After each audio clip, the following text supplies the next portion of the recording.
There's a very specific kind of silence that exists on a ranch at 6 o'clock in the morning on a Sunday, a heavy, golden silence that smells like dew and coffee and the promise of a day that belongs entirely to you.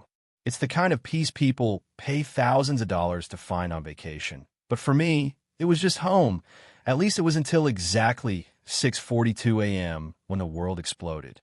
I wasn't woken up by a rooster or a gentle breeze rattling the window pane.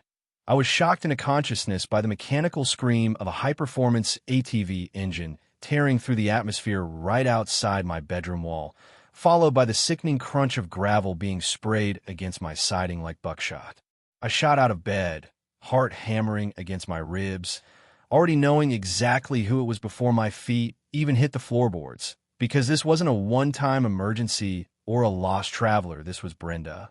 Brenda, with her rhinestone-encrusted helmet and a sense of entitlement so dense it probably had its own gravitational pull, had decided once again that my private, quarter-mile driveway was her personal express lane to the main road. I stumbled on the front porch wearing nothing but a pair of flannel pajama pants covered in cartoon moose, ignoring the morning chill because the heat of my anger was doing a fine job of keeping me warm. And there she was. I watched her figure disappearing down the curve of my land, a cloud of dust billowing behind her like a toxic cape. And just before she vanished around the bend, she raised one gloved hand in a lazy, dismissive wave, not a wave of thank you, not a wave of sorry, but the kind of wave a queen gives to a peasant she's just splashed with mud. I yelled something incoherent about private property, my voice cracking in the morning air, but her engine drowned it out effortlessly, leaving me standing there with clenched fists and a realization that settled in my gut like a stone. This wasn't going to stop unless I made it stop.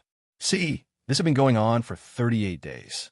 38 days of Brenda, who lived in the shiny new Oak Creek Estates development that bordered my ranch, treating my land like a public easement because her own driveway was, in her words, too steep and scary for her morning joyrides.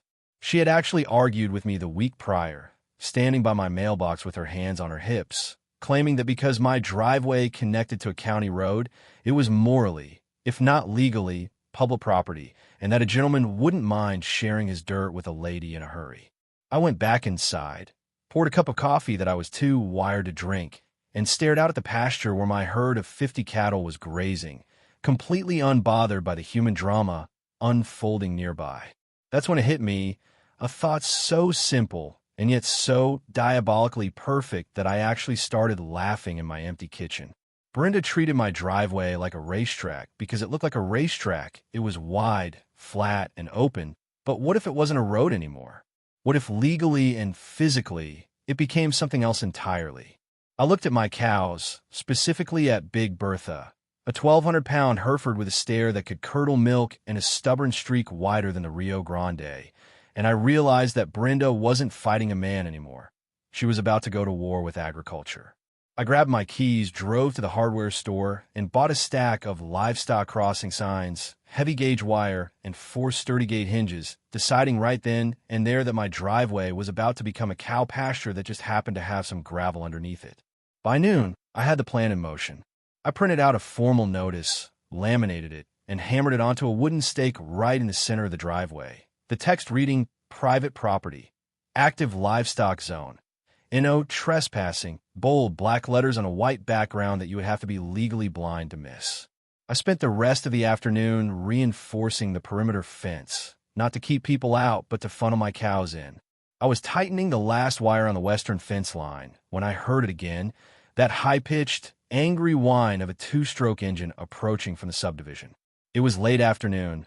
The sun was casting long shadows. And here came Brenda, ripping across the grass verge to bypass the ditch, heading straight for my driveway for her evening return trip. She saw the sign. I know she saw it because she didn't slow down. She sped up.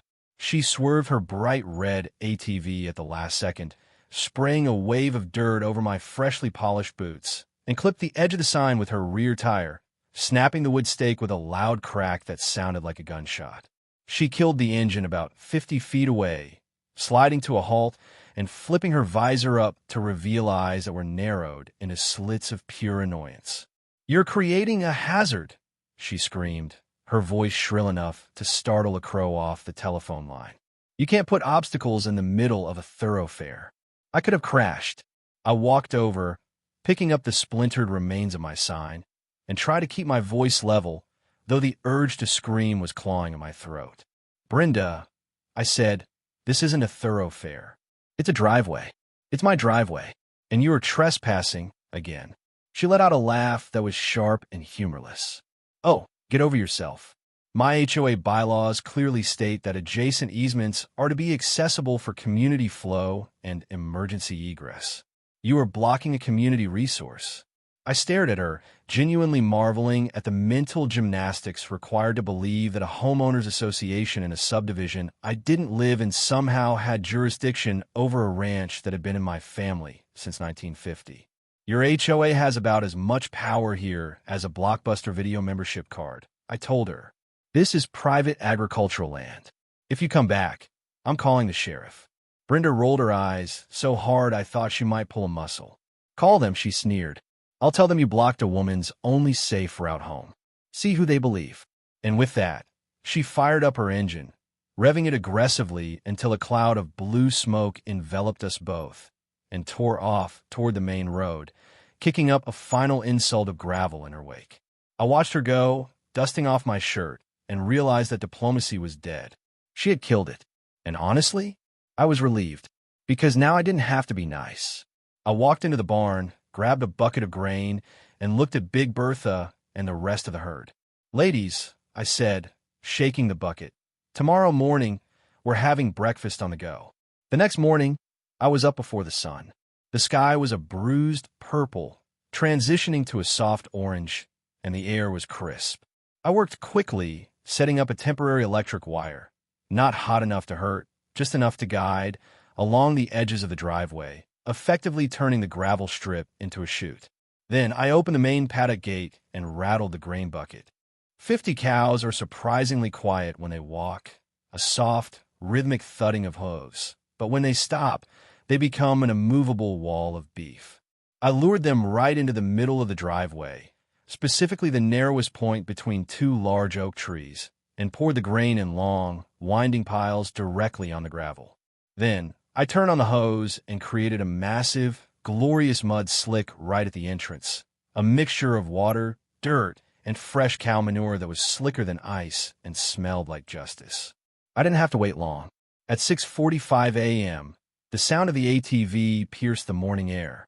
I leaned against the fence post, sipping my coffee, and waited for the show. Brenda crested the hill doing at least 40 miles an hour, her helmet gleaming, expecting a clear run. What she found instead was a wall of brown hides and chewing jaws. She slammed on the brakes, her tires locking up, and she skidded sideways, coming to a halt just inches from Big Bertha's flank. Bertha didn't even blink. She just turned her massive head, a stalk of grass hanging from her mouth, and stared at Brenda with the bored indifference of a creature that weighs 1,500 pounds and knows it. What is this? Brenda screamed, flipping her visor up. Are you insane? Move these animals. I walked out from behind the tree, mug in hand. Morning, Brenda. Can't do that. This is a designated livestock feeding zone now. Federal agriculture laws are pretty strict about interrupting a herd during feeding time. I have a brunch meeting in 20 minutes, she shrieked, revving her engine as if the noise would scare them. Move them, or I will sue you for obstruction of traffic. It's not traffic, I said, taking a sip of coffee. It's a farm, and you're trespassing in a pasture. She tried to inch forward, nudging her front bumper against Bertha's leg. That was a mistake. Bertha, annoyed by the plastic prodding, swung her head sideways and bumped the ATV. It wasn't a violent hit, just a gentle reminder of physics, but it was enough to rock the vehicle violently to the left.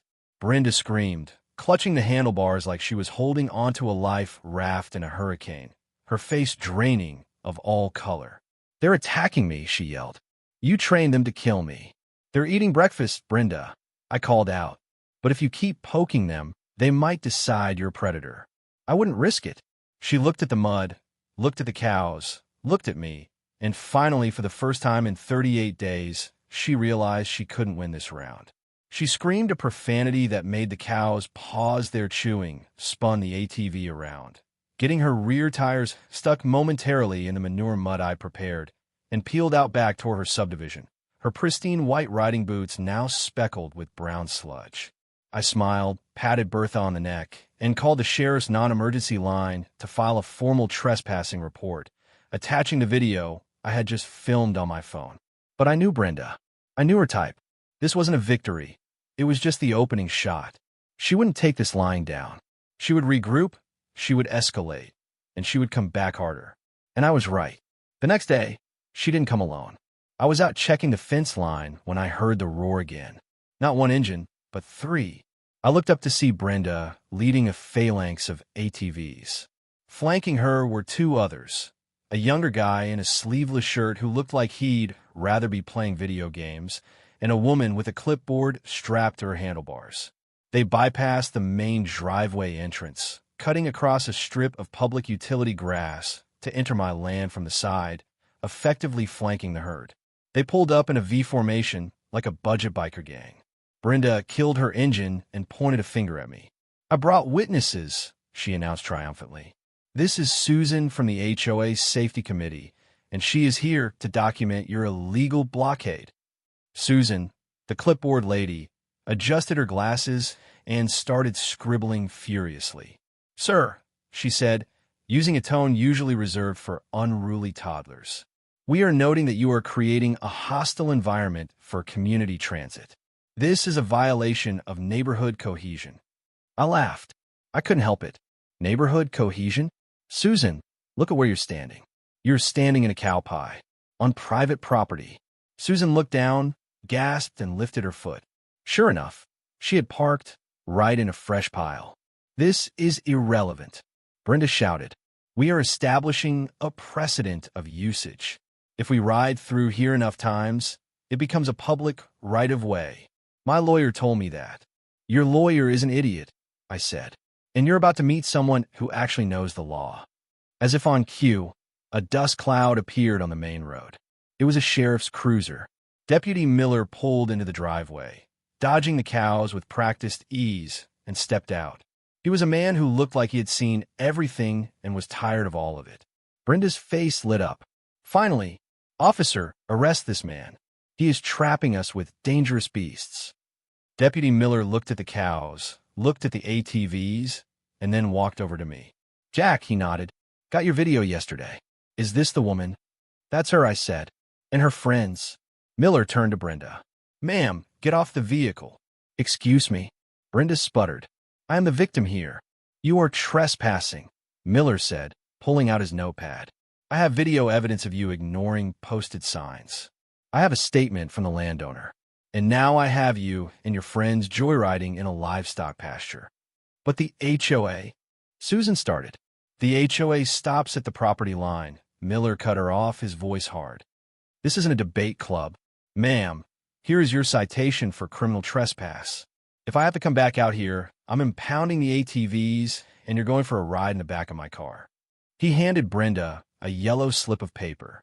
She stared at it like it was a piece of radioactive waste. She looked at me, her eyes burning with a hatred so pure it was almost impressive. She snatched the ticket, crumpled it into her pocket, and signaled her crew to turn around. "This isn't over," she yelled over the engine noise. "You think you can hide behind a badge? I have resources you can't even imagine." She spun around, spraying mud all over Susan's clean khakis, and tore off. I thought that might be the end of it. A citation usually scares off the casual jerks. But Brenda wasn't a casual jerk. She was a professional. The next morning, the drones arrived. I was drinking coffee on the porch when I heard a buzzing sound, like a swarm of angry hornets. I looked up and saw it, a white quadcopter hovering about 20 feet above the driveway. It had a camera, and dangling from it was a long, red ribbon, flapping in the wind. Brenda was standing on the hill in her backyard, remote in hand, dive-bombing the cows. She was trying to spook them. She wanted to cause a stampede, prove they were dangerous, and force the county to make me remove them. The cows were agitated. They were mooing, stomping, bunching up against the fence. That crossed the line. You can mess with me, you can mess with my driveway, but you do not mess with my animals. I ran to the barn and grabbed the garden hose. I had installed a high-pressure nozzle for cleaning equipment. I waited. She brought the drone lower, trying to slap Big Bertha with the ribbon. I turned the nozzle to jet and aimed. The stream of water arched through the air, glittering in the sunlight, and caught the drone dead center. The propellers hit the water, the electronics shorted, and the machine spiraled out of depth, crashing spectacularly into the deepest, wettest part of the mud pit. Brenda screamed from the hill. It was a sound of pure anguish. That was $1,000. You destroyed my property. It was invading my airspace and harassing livestock. I yelled back, "Come and get it if you want it, but bring your boots." She didn't come get it. Instead, she escalated to nuclear war. That afternoon, a yellow truck pulled up. County road maintenance was stenciled on the side, but it looked fake. 3 guys hopped out with surveying equipment. Brenda was with them, pointing at my fence line. I walked down there with my deed in my hand. "Can I help you?" "We're here to survey the easement," the foreman said, looking uncomfortable. "Lady says the property line is actually 50 feet that way." He pointed into the middle of my pasture. "Does she now?" I unroll my map. This is the plat map from 1952. This is the county survey from last year. And this, I pointed to the fence, is the line. The foreman looked at the map, then at Brenda. "Ma'am, this guy's paperwork is solid. We can't survey private land without a court order. I'm paying you double." Brenda hissed. "Find me the loophole. I'm not losing my license for you." "Lady," the foreman said. He packed up his tripod and signaled his guys. "Sorry to bother you, sir." They drove off. Brenda was left standing alone at the gate. She looked deranged. Her hair was coming loose from her ponytail. Her face was red, and she was vibrating with rage. "I will bury you," she whispered, pointing a manicured finger at me. "I will bring the whole world down on this little farm." "Brenda," I said softly, "go home." She didn't go home. She went to prepare for the final battle. The next morning, the air felt heavy. The cows sensed it. They weren't grazing. They were standing in a tight cluster near the driveway, watching the hill. I doubled the feed, reinforced the gate hinges, and waited. At 8 a.m., I heard it, a roar that shook the windows. I stepped onto the porch and saw them. It wasn't just 3 ATVs this time. It was a convoy. There were 6 of them, a mix of neighbors she had likely lied to, maybe some hired hands. They were lined up at the top of the ridge like a mechanized cavalry. Brenda was in the front, wearing a new, tinted helmet, revving her engine until it screamed. She raised her hand and then dropped it. They charged. They came down the hill in a flying wedge, tearing up the grass, heading straight for the driveway. They planned to punch through. They thought that if they came fast enough and loud enough, the cows would scatter and they would claim the road by force. But they didn't know about the gate release. I had rigged a remote latch on the secondary pen I'd built overnight. Inside were the calves and the younger steers, the ones that like to run. As the ATVs hit the gravel, I hit the button on my key fob.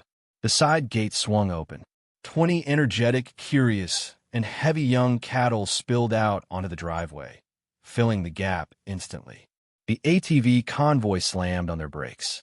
It was chaos. Tires screeched, gravel flew. The lead rider, a guy in a neon vest, swerved to avoid a calf and put his ATV directly into the ditch. He went over the handlebars, softly, landing in a patch of tall grass.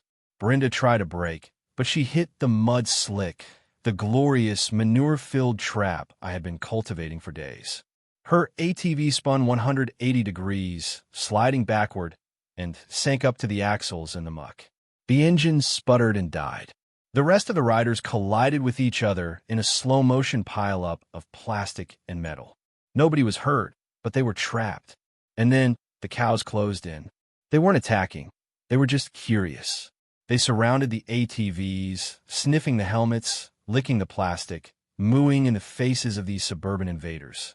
Brenda was screaming, trapped in her mud-bound vehicle, as Big Bertha leaned over the handlebars and let out a long, wet moo right into her face. That's when the sirens started. I had called Deputy Miller 20 minutes ago, the second I saw them gathering on the hill. He rolled in with two backup cruisers. The lights flashed blue and red against the morning sun. Miller stepped out, adjusting his belt, and looked at the scene.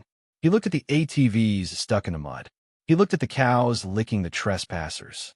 He looked at Brenda, covered in sludge, screaming about her rights.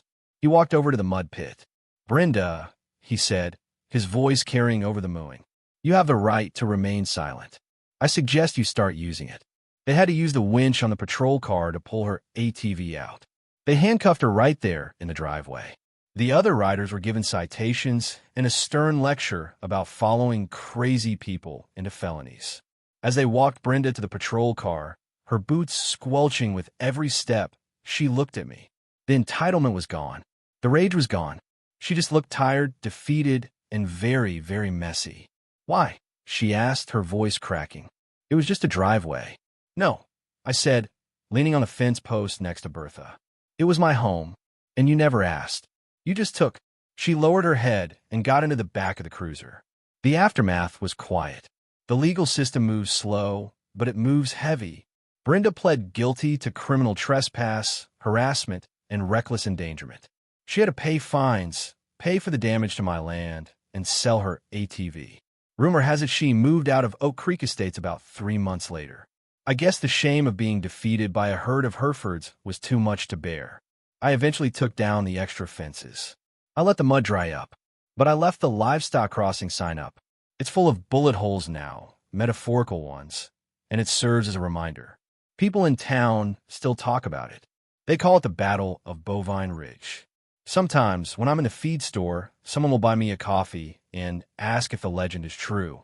I just smile and tell them that good fences make good neighbors, but 1,000 pounds of stubborn beef makes for excellent security. I still sit on my porch every morning. The silence is back. The golden light hits the gravel, and the cows graze peacefully. But every now and then, when the wind blows just right, I swear I can hear the phantom whine of an ATV engine, and I look at Big Bertha, and she looks at me, and we both know we held the line. It makes you wonder, doesn't it? We all have boundaries. We all have that one line in the sand that we think nobody will cross. But there's always someone like Brendo out there, revving their engine, waiting to test you. So what about you? Have you ever had a neighbor who thought what was yours was theirs? Did you fold, or did you fight back? Did you use a lawyer, or did you use a cow? Tell me your story in the comments. I read every single one, because if there's one thing I've learned, it's that the best justice is the kind served muddy.